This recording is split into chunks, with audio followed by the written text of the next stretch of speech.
Hey, this is Tom from Sweet Maria's Coffee, and I wanted to tell you how not to buy a coffee roaster from Sweet Maria's, but in fact use something you might already have for roasting coffee.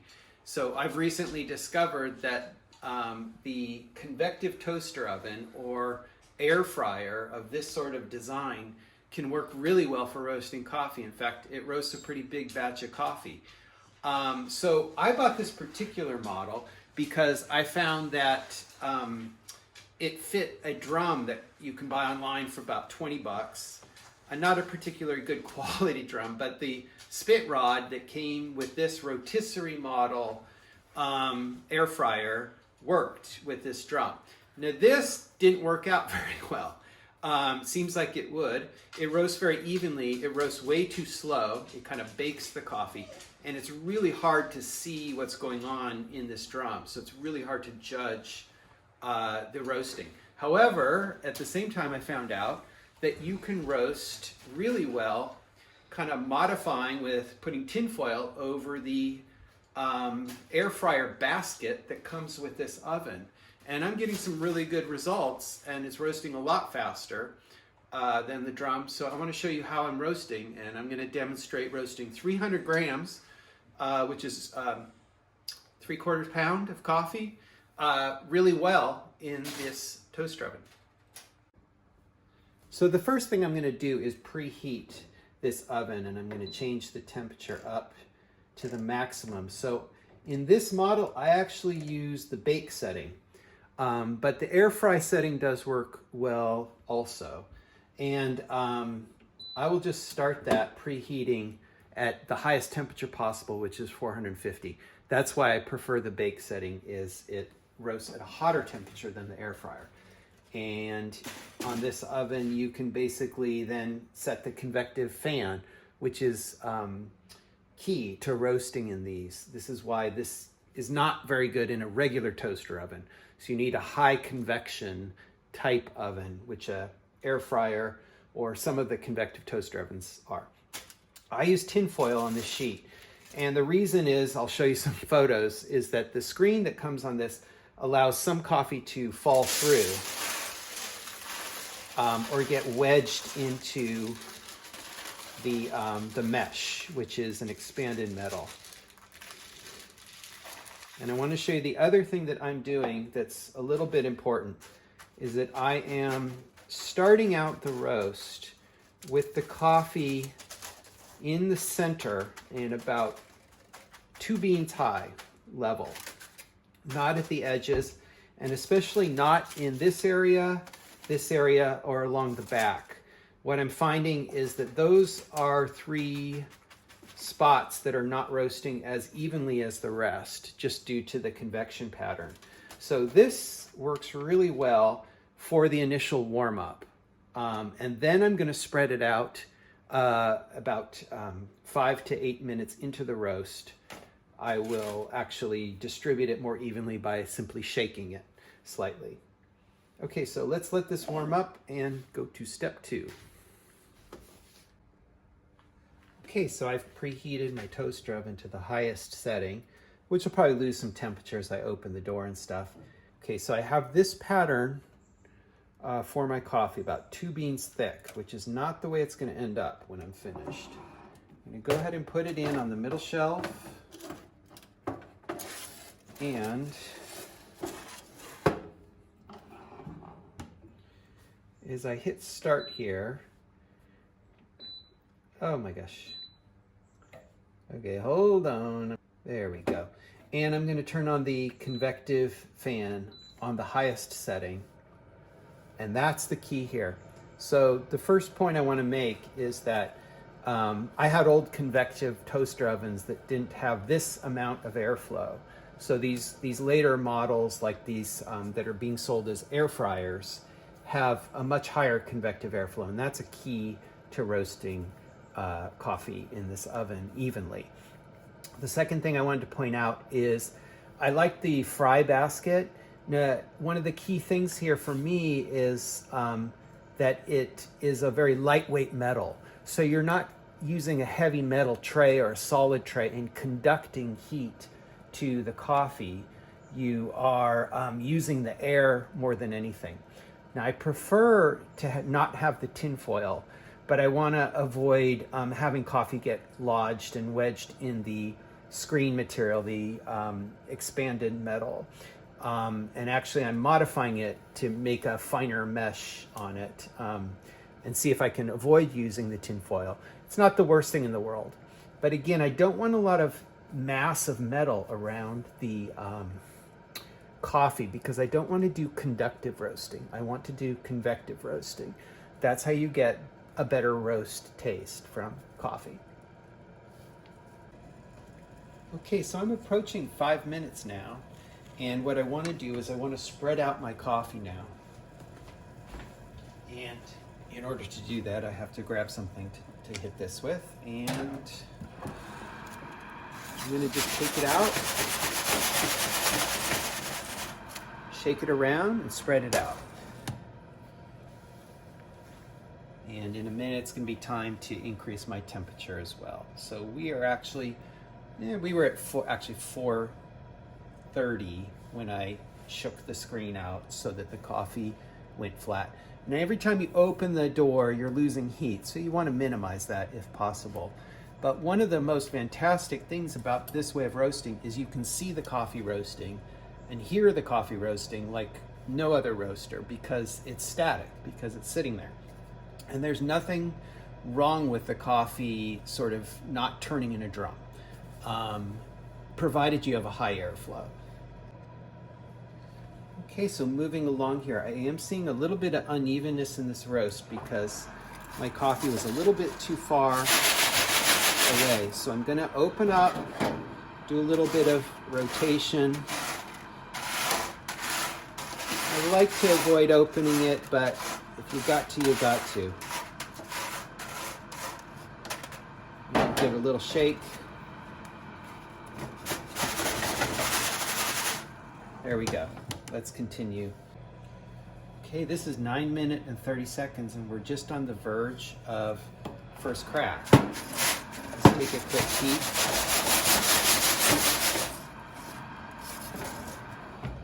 I'll point out that on this roaster I'm demonstrating, I'm opening this oven much more than I normally would. But it's fantastic to be able to watch first crack happen.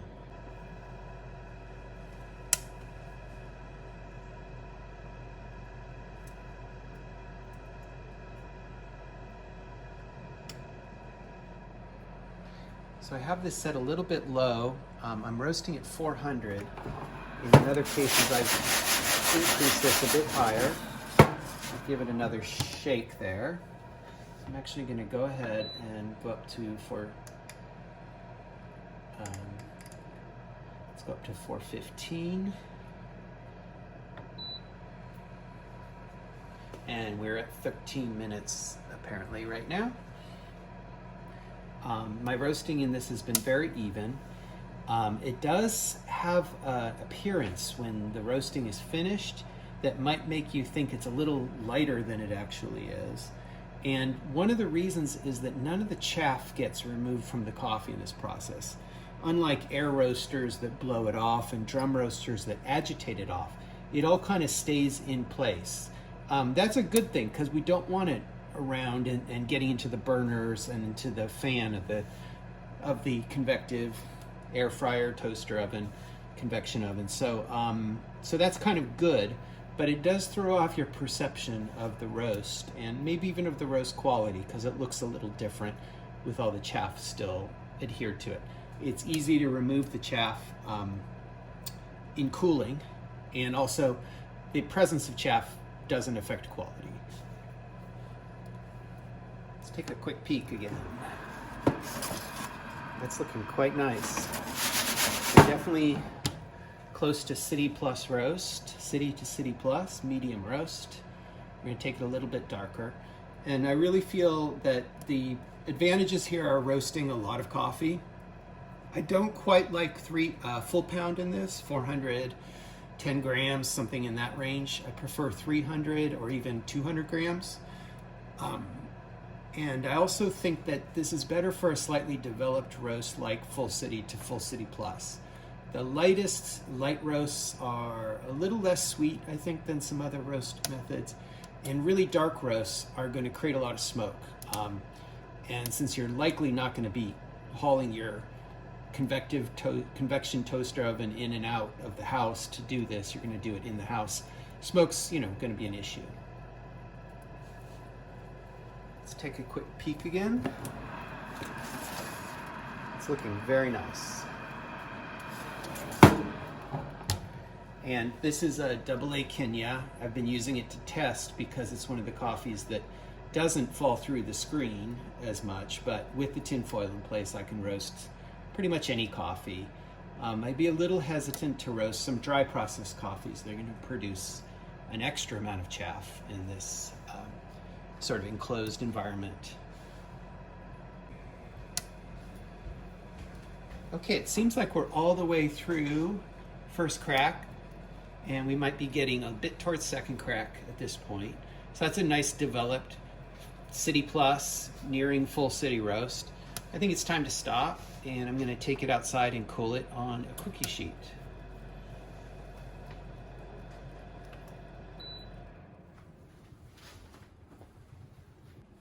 So I could definitely figure out a way to cool this really effectively in the same basket I roasted it. And I'm just going to use a cookie sheet.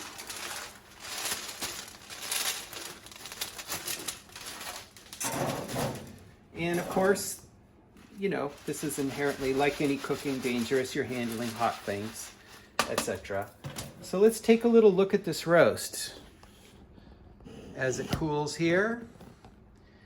And I'll tell you what I'm seeing is a lot of chaff, and that really throws off your perception of what this roast is like. But as you know, chaff just blows away.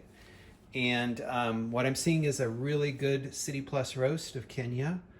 Let me hold that up a little bit closer. And if you can see where you don't have the chaff here, it's a very even roast. The coffee hasn't expanded and puffed up the way it can do in some air roasters. So it doesn't have maybe some of the visual appeal. But once I clean this up, I think you're going to see that this is a very nicely roasted coffee in a toaster oven that you may already have. Now, there's some obvious drawbacks, and I would even call them deal breakers with something like this that I have to mention. First of all, deal breaker.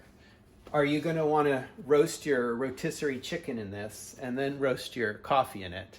Do you want your coffee to taste like chicken? Do you want your chicken to taste like coffee? I don't know. So there's definitely a few things to think about here in terms of other uses, because a coffee roaster isn't a great multifunction device. It's kind of like it develops its own residues from it. It needs cleaning.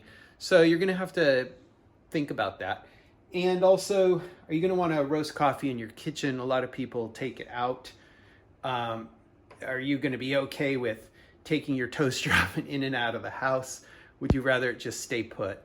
So a dedicated coffee roaster has a lot of advantages, and there's reasons why people just have an appliance that roasts coffee.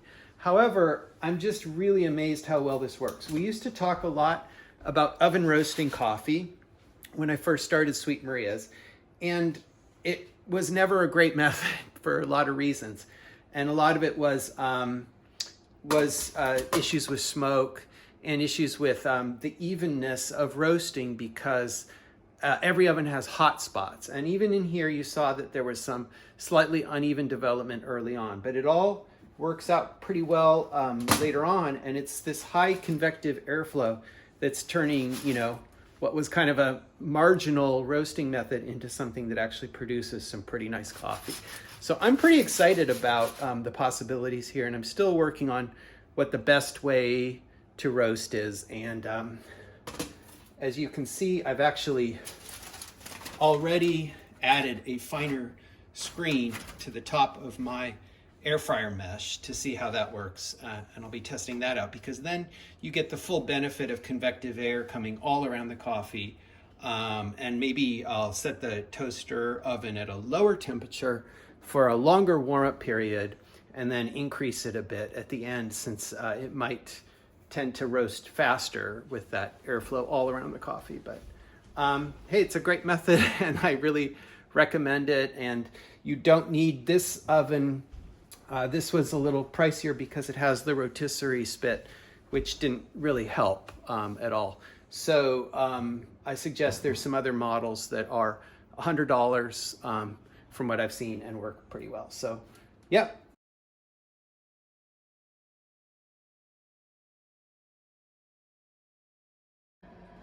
So I just wanted to show really quickly, this is my next roast on my modified air fryer screen, where I've put a expanded metal that I just happen to have around the house. Not ideal because it's in strips. There's 3 strips which I attached to the air fryer screen. And but I like the roast, I like the way the roast is going, and I'm using the same technique where I sort of have the roast a little bit thick in the middle initially. I'm also using, I started with a slightly lower temperature of 350 and a low fan speed, and then I've increased it. But saw a slight unevenness and did 1 agitation to move the coffee around. So I only opened the door once, and now I'm looking quite even as I get towards first crack at 9 minutes 30 seconds. So, and I've just done a cupping of 7 different roasts, and I'm finding that roasts of about 300 grams of coffee at 15 minutes or so are cupping the best at this point. Something in that range. And the drum roast I did with the reason I initially bought it, this model, was a 27-minute roast, and it was the worst of the 7. And here we have first crack coming up.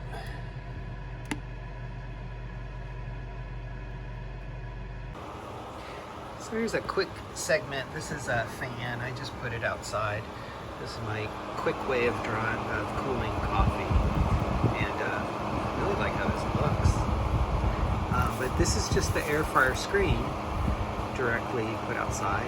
Why not just cool on the screen? And I just wanted to show the fine expanded metal that I laid over in a very sort of half-assed. What's the definition? But this is the expanded metal that would come with the air fryer for this particular model, and you can see what I've put over it is quite a lot finer. So and that solves the problem with any coffee getting wedged into that, which is not fun.